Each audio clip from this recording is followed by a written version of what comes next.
درنو ګډونوالو السلام علیکم ورحمت الله وبرکاتو. د نن ورځې موضوع په ایکسل سیریز کې مونږ 15مه ویډیو وړاندې کوو چې په دې کې به مونږ او تاسو د ماکسیمم مینیمم او اینڈ آر دا فنکشن به مونږ په مایکروسافټ ایکسل کې وړاندې کوو. امیدوار یم چې تاسو به ټول ښه وئ او د صحت او عافیت جامع وختونه ولرئ. درنو لیدونکو که تاسې زموږ پخوانۍ ویډیو نه لیدلي مهرباني وکړئ لومړی هغه ویډیو وګورئ تر څو د ایکسل پروګرام په منځپانګه سم پوه شئ او دا ویډیو به تاسو ته مخکې تګ کې اسانه وي ځکه په راتلونکي کې موږ نوره پیچلې فنکشن او فورمولې هم وړاندې کوو. نو په ننني ویډیو کې به موږ او تاسو ماکسیمم او مینیمم یا مین یا ماکسیمم اینډ او آر دا فنکشنې تدریس کوو. د دې لپاره چې موږ د فنکشن تطبیق لپاره موږ باید یو منظم ټیبل ولرو. دا ټیبل چې موږ سره فقط تر ونه پورې دی. تاسو که چېرته د ښوونځي یا د مکتب تدریسي مدیران وئ نو تاسو به تقریبا تر 1000 د 2000 پورې دا ټیبل ولرئ. نو که چېرته موږ غواړو چې په مارس کې چې کومه نمرې شاګردان یا محصلین وړي دي یا غیر وړ نمره پیدا کړو نو موږ به د ماکسیمم یا ماکس فنکشن څخه استفاده کوو. که چېرته په هغه کې موږ ټیټه نمره پیدا کولو غواړو بیا د مین فنکشن نه استفاده کوو.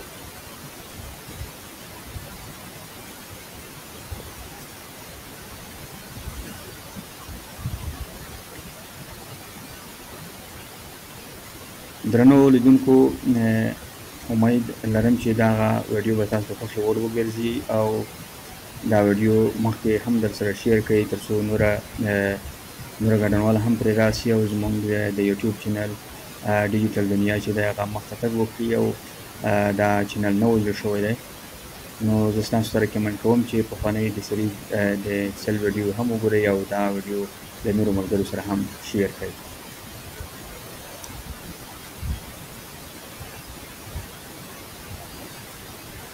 راځو ماکس کې مونږ لومړی مساوي لیکو بیا اوس بیا ماکس لیکو. د دې لپاره چې تاسو د فنکشن منظمه ولیکئ. که چېرته کوز بندول غواړئ شیفټ 9 ووهئ. که چېرته نه په اسانۍ سره د کوز سره وصل راولئ نو بیا ټاب بټن پریس کړئ. د کیبورډ څخه ټاب بټن په وسیله سره به مونږ سره ماکس فنکشن خلاصه شي او لاندې راسئ د کومه خانه چې مارکس ته دا معلومول غواړئ او انټر بټن پریس کړئ. بس تاسو سره به په دې کې لوړه نمره چې 100 د هغه په نښه کې یعنې مونږ سره په دې شیټ کې لوړه نمره چې چا وړي د هغه ولي په نوم نمبر ده لوړه نمره یې 100 ده. اوس مین فنکشن ده. د مین فنکشن لپاره به همغه ډول مین ولیکئ او بیا به ټاب بټن پریس کړئ او لاندې دغه ماس څنګه به قلم به ټول سلیکټ کړئ او انټر بټن به پریس کړئ. تاسو سره به ټیټه نمره 10 راسي ځکه چې په دې نمرو کې ټیټه نمره چې د هغه 10 ده او لوړه نمره چې د هغه 100 ده.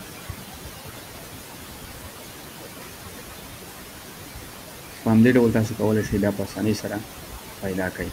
راځو دریم فنکشن ته چې هغه اینډ او آر دی. دا اینډ او آر چې دا ډېرې استعمالیدونکي فنکشن دي او دا ډېرې مؤثرې هم کېدلی شي. اینډ چې دی دا لکه شرطونه چې دواړه شرطونه باید په اینډ کې سم وي یعنې دواړه شرطونه باید ترو وي. خو په آر کې چې دا بیا یو شرط چې ترو وي او بل چې فالس وي بیا هم ترو کېږي ځکه په ورځني ژوند کې که موږ او تاسو ووایو چې اینډ یعنې پاس کړ ته د سکالرشپ لپاره باید تذکره او پاسپورت دواړه ولرئ. دلته اینډ ضرور دی. دا یعنې ته دا په دې معنی چې ته باید دواړه ولرئ. د دواړو نه یو نشي کېدلی چې ته یو ولرئ. مجبور مکلف چې ته باید دواړه ولرئ. راځو موږ د دې لپاره د ټروت ټیبل رسم کوو چې موږ څه ډول په دې باندې سم ځانونه پوه کړو. لومړی موږ سره اینډ دی او بیا کنډیشن 1 دی. کنډیشن موږ سره 2 دی او کنډیشن 3 دی.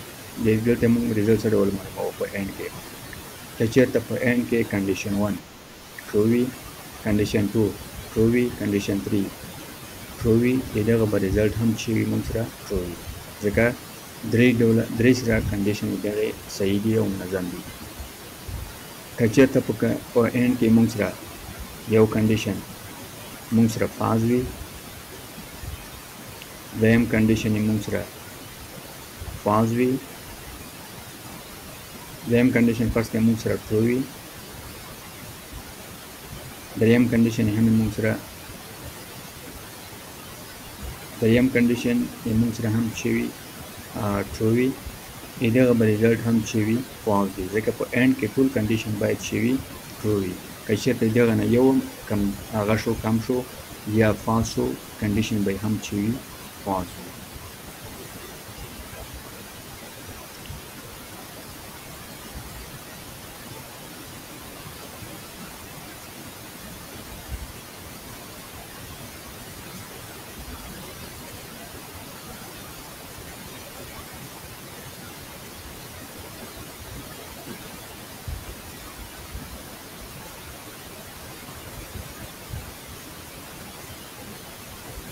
اوس راځو مونږ په آر کې کنډیشن باندې کوو. په آر کې که چېرته یو مونږ سره کنډیشن 1 فالس وي، کنډیشن 2 هم فالس وي، کنډیشن 3 مونږ سره چې وي دا یې مونږ سره فالس وي، دغه به ریزلټ هم چې وي دا فرض کړئ مونږ سره کنډیشن 3 ټرو وي او ریزلټ مې دغه چې وي ټرو وي، ځکه په آر کلمه یا استعمالیږي. فرض کړه ته به تذکره یا پاسپورت یا آی ډي کارت ولري، دغه درې وړ نه چې یو ولري بیا هم ته د خریدو اجازه لرې، نو ځکه دلته یې مونږ سره کنډیشن ټرو راځي. دا دواړه چې دي ډېر استعمالېدونکي دي او دا چې کله مونږ استعمالوو دغه سره مونږ باید اف کنډیشن یا اف فارمولا استعمال کړو، ځکه دا د اف سره یو ځای راځي. راځو چې دا مونږ سره وتطبیقول غواړو. مخکې له دې چې مونږ دا تطبیق کړو یو د سټوډنټس ټیبل مونږ جوړوو، آی ډي به وي، student name भी ID card भी तस्वीर भी और मोंग सर रिजल्ट दा टेबल मोंग मनजम को सम मालूम सी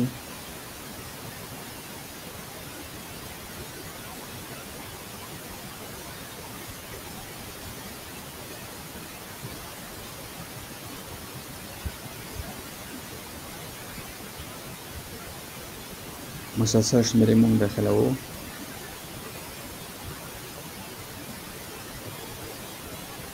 بیا مونږ د سټوډنټ نیم مونږ سره لیدی. اوس راځو د دغه اینډ یا آر فنکشن استعمال ته. لومړی مساوي لیکو، هغه نه وروسته بیا مونږ اف لیکو. مخکې ما درته وویل چې د اف سره یو ځای استعمالیږي، بیا نه وروسته اینډ ولیکئ. اینډ نه وروسته به تاسو هغه خانه آی ډي کارت سیل به انتخاب کړئ، د بیا نه وروسته مساوي وچوئ، ډبل کوټس به وچوئ، یس به وچوئ. دا په دې معنی چې که چېرته د آی ډي کارت چې دی دا لري یس، فرض کړئ مثال دا آی ډي کارت یس شو، دا ولري، یو محصل دا ولري او بل تذکره مساوي شوه په یس، یعنې دا هم ولري. د نه وروسته به تاسو کوس بند کړئ او بیا به کما وچوئ. دغه نه وروسته به تاسو د اف فنکشن دپاره په ډبل کوټس کې میسیج ولیکئ. دلته مونږ څه شوي دي، فرض کړئ مونږ الاو ولیکلو، یعنې په دې معنی چې که چېرته یو محصل د دواړه ولري نو دی کولی شي چې پوهنتون ته یا مکتب ته داخل شي. فالس یې مونږ ته ذکر وکړو چې مونږ تر اوسه په دې کې څه نه دي انټر کړي. که چېرته زه دا آی ډي کارت یس کم، تذکره یس کم، دا دې مونږ سره الاو شي، ځکه دواړه یې ولرل که نه. یو محصل مونږ ته راځي، تذکره یې ولرل، آی ډي کارت یې ولرل، نو ریزلټ یې باید الاو شي. دا معنی چې دا په دې معنی چې دا باید داخل شي که نه. اوس یو مونږ سره بل نفر دی، ولی په نوم نفر دی، آی ډي کارت یې یس دی او تذکره یې مونږ سره چې ده نو ده. ګوره دلته مونږ اینډ فنکشن استعمال کړی دی. اینډ فنکشن چې مونږ استعمال کړه دواړه شرطونه باید سم وي، آی ډي کارت هم باید ولري، تذکره هم باید ولري. دلته اوس دا اجازه نه لري که چېرته زه دغه تذکرې په سیل کې مونږ یس ورته ولیکو او دا به بلکل الاو شي، یعنې دواړه شرطونه یې پوره کړل. د دې وجې دا نفر کولی شي چې اوس پوهنتون یا مکتب ته داخل شي. که چېرته مونږ اینډ پر ځای آر استعمال کړو، مخکې تاسو ته مونږ ټروت ټیبل ذکر کړو. په ټروت ټیبل کې د آر استعمال دا ډول دی چې که چېرته یا یې تذکره ولرله یا یې آی ډي کارت ولرلو، کولی شي چې د دواړو نه یو ولري داخلېدلی شي، خو که دواړو نه یو هم ونه لري بیا نه شي داخلېدلی. ګوره که زموږ سره آی ډي کارت یس شي او تذکره نه شي بیا هم الاو راځي، ځکه یا یې تذکره یا آی ډي کارت. نو په دې وجه موږ سره دغه آر او اینډ کار کوي. ډېر اسانه ده.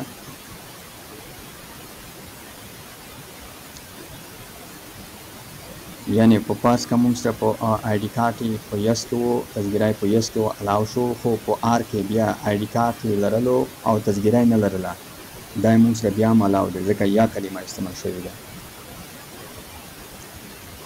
په همدې اساس موږ په نننۍ ویډیو کې ماکس، منیمم، اینډ او آر فنکشن ذکر کړلې او امیدوار یم چې ستاسو به د دې ویډیو ډېر څه اخذ پورته کړی وي او څه به مو ترې زده کړي وي.